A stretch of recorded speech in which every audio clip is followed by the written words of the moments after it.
Hello, friends.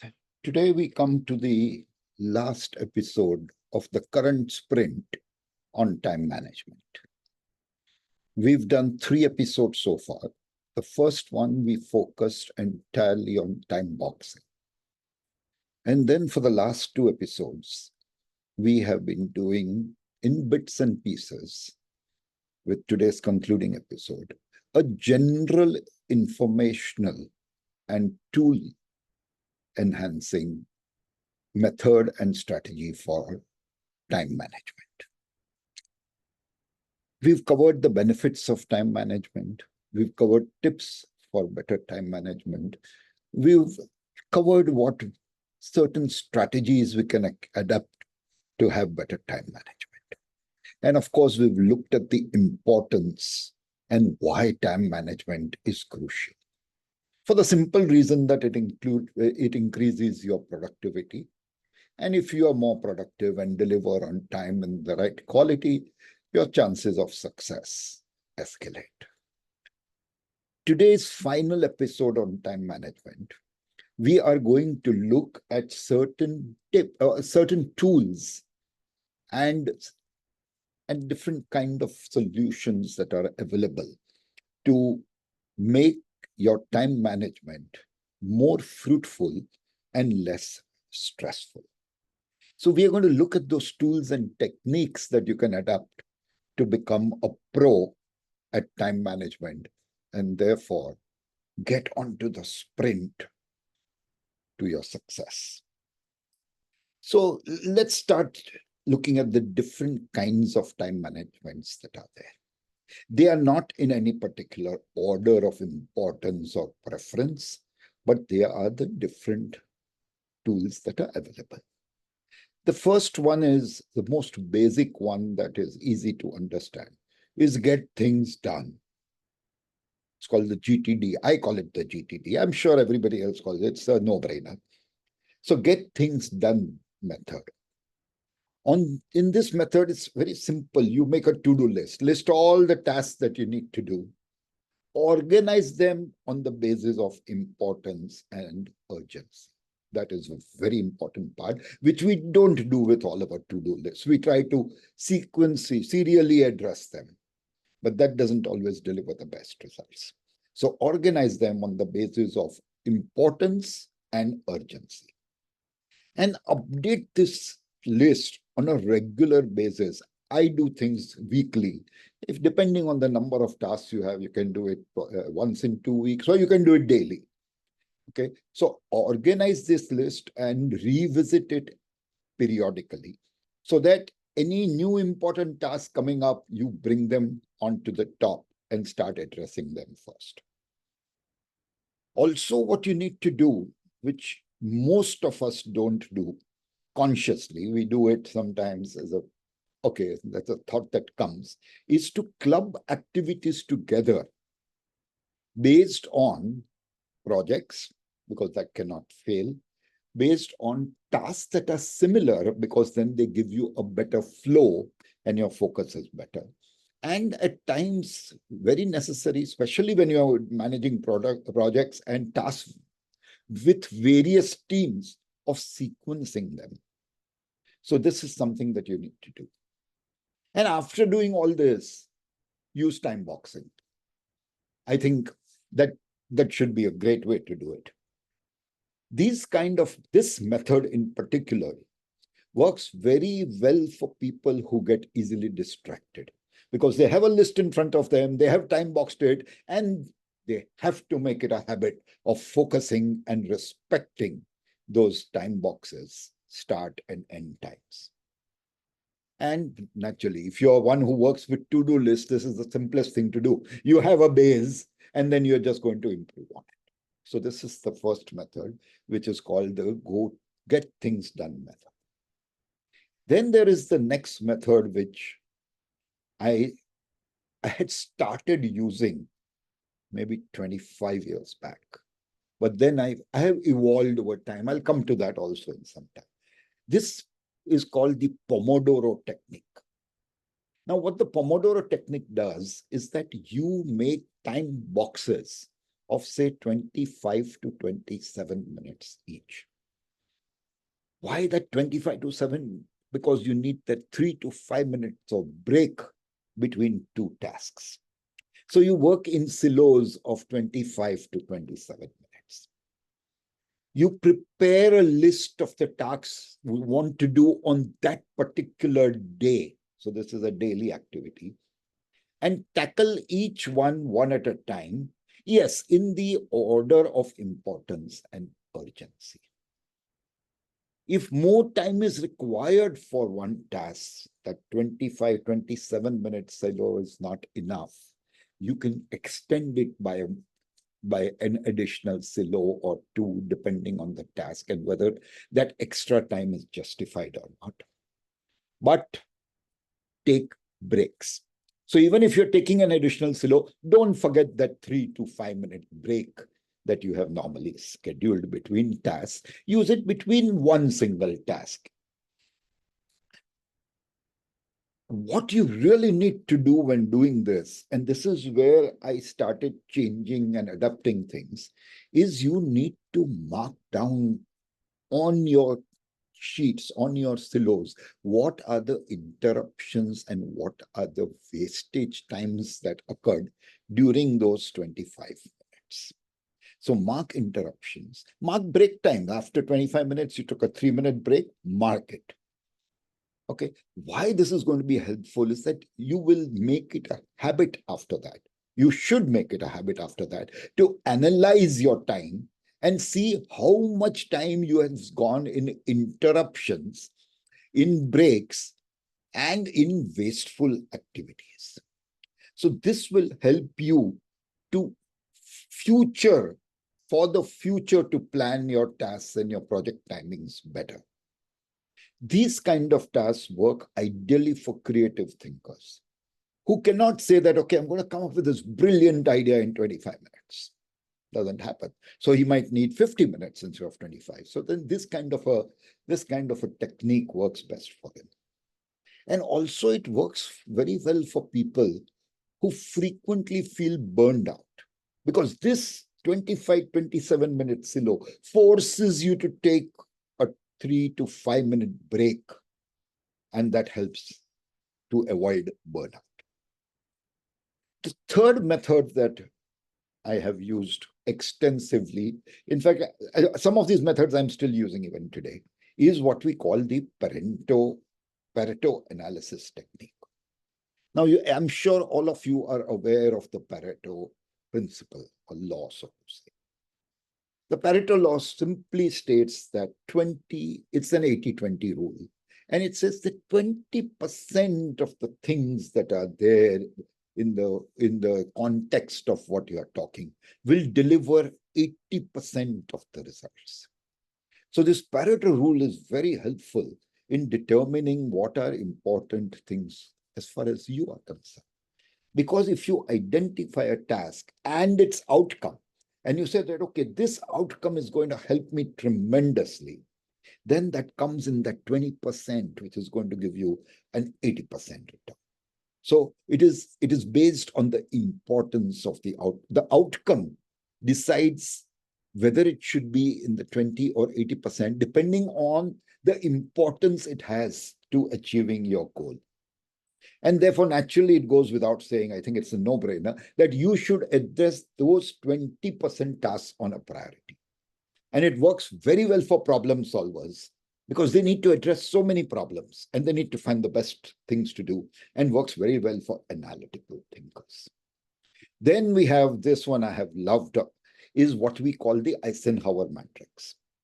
It tells you that every single task that you have to perform, you have to identify as important and urgent for every single task. Now, how do you decide what is important and urgent? Important tasks are those that have an outcome that leads to your achieving the goals that you have set for yourself. It can be professional, it can be personal, it doesn't matter, but the outcome must help you to achieve your goal. What are urgent tasks? Urgent tasks are those activities that demand an immediate attention. It is not about being important.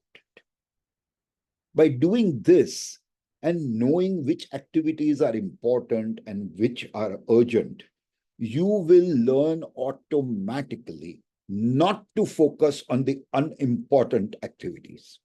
So that gives you a great saving of time, which otherwise you would have spent in doing those unimportant activities.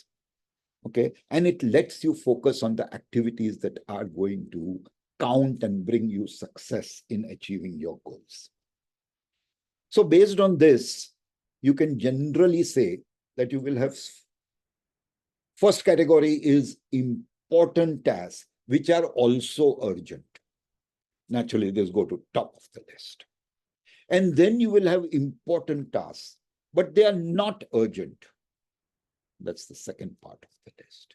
Then you will have unimportant tasks, but which are urgent. That's the third category. And then you will have non-important and non-urgent tasks.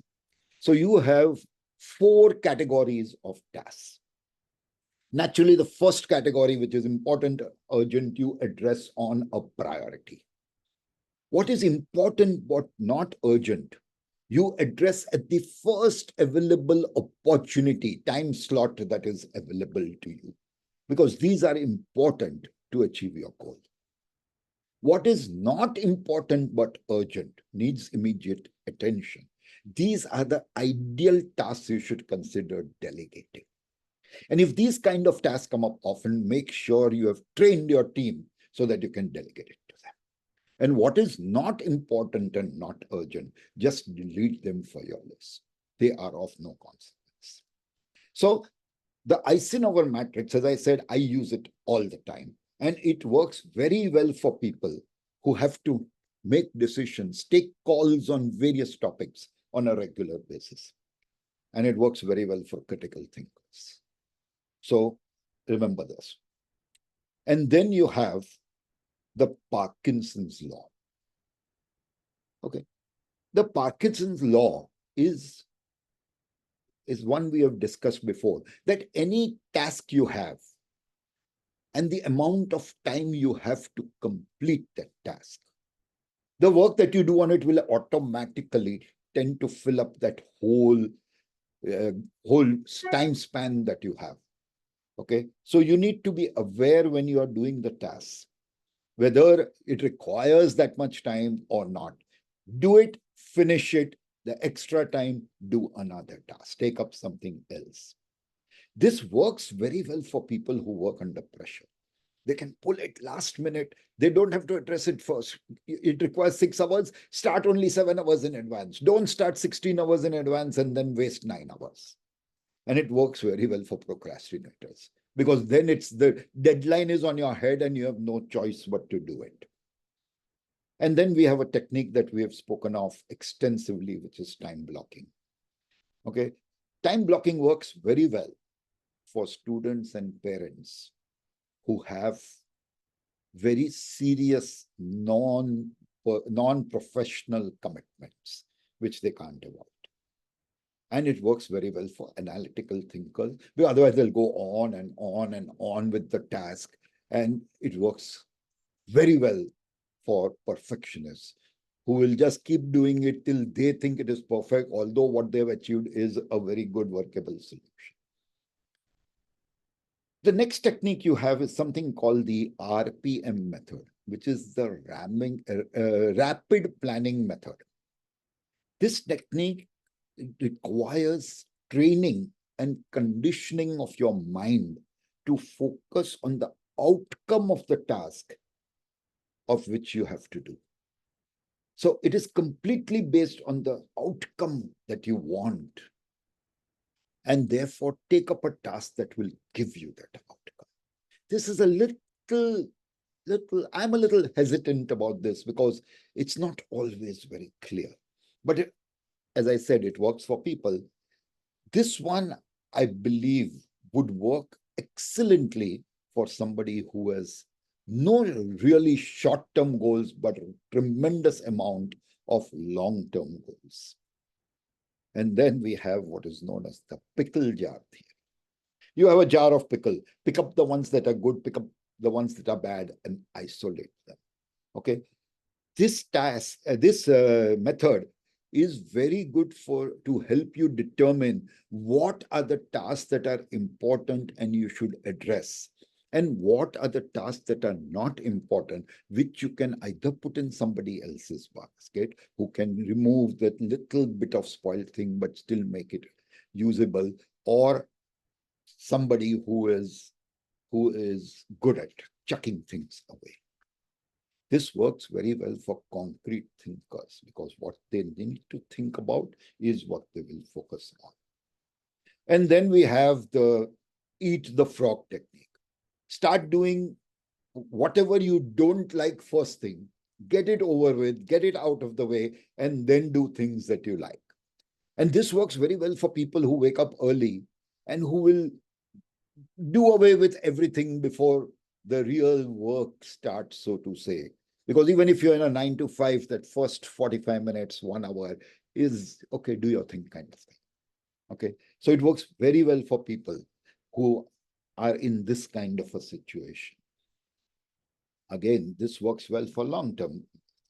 What is the technique I use? As I said, I'm going to talk about that. It's a mix of various techniques. What I do is I always have a running to-do list. And each task, when I add it to my list itself, I define it as important, urgent, or set a deadline depending on when I have to submit it for that particular task. Once I have done that, every week on a Saturday, I sit and plan out my next week. So I have now tasks that are marked as important, that are marked as urgent or within a deadline. I also, sorry, I forgot to mention that, I also for each task estimate the time I require to complete it. In fact, there are a lot of tasks where I say my estimate is just about 7 to 10 minutes. Okay, but I still put that number to it because then I know that in that time slot that I'm going to allot of 25 minutes of good flow work, I can take up 2 or 3 such tasks. Okay. And then I apply the Pareto principle to all those tasks. So now I know what is going to be important for me, what will deliver the best results based on where I want to be, and whatever else. And once I have all of this data with me, then I apply time boxing. And once that time boxing is done, then that is sacrosanct. Then I do it at that time, no interruptions. Of course, now things have changed. I have grandchildren who come and play with me. I never want to say no to them. That's a very precious time, and that's a preferable time that I want to spend with them. But otherwise, I definitely try to do this. A lot of times we have challenges when it comes to business, especially because people have committed and then they don't turn up, or they don't show up, or they cancel the meeting, they postpone the meeting, and therefore those challenges are there. But by and large, when you are well set and when you reach a position where you can say, boss, this had better be done like this, then that works best. So this is the way I do things. So over the 3 episodes, we have looked at time management and how it can help you to become much more productive, and which is going to help you to deliver better and on time. I'm not saying faster, please note, and on time. Okay, it doesn't have to be faster, but it has to be on time.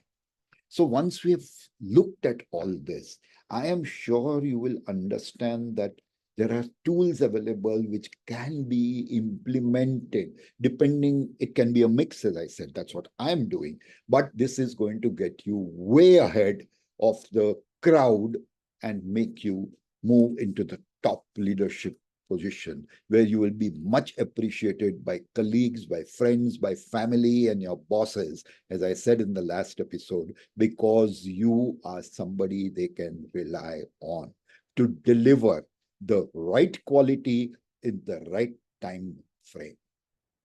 Cheers. Have a great week, and we will connect again day after tomorrow on a completely new subject. Thank you.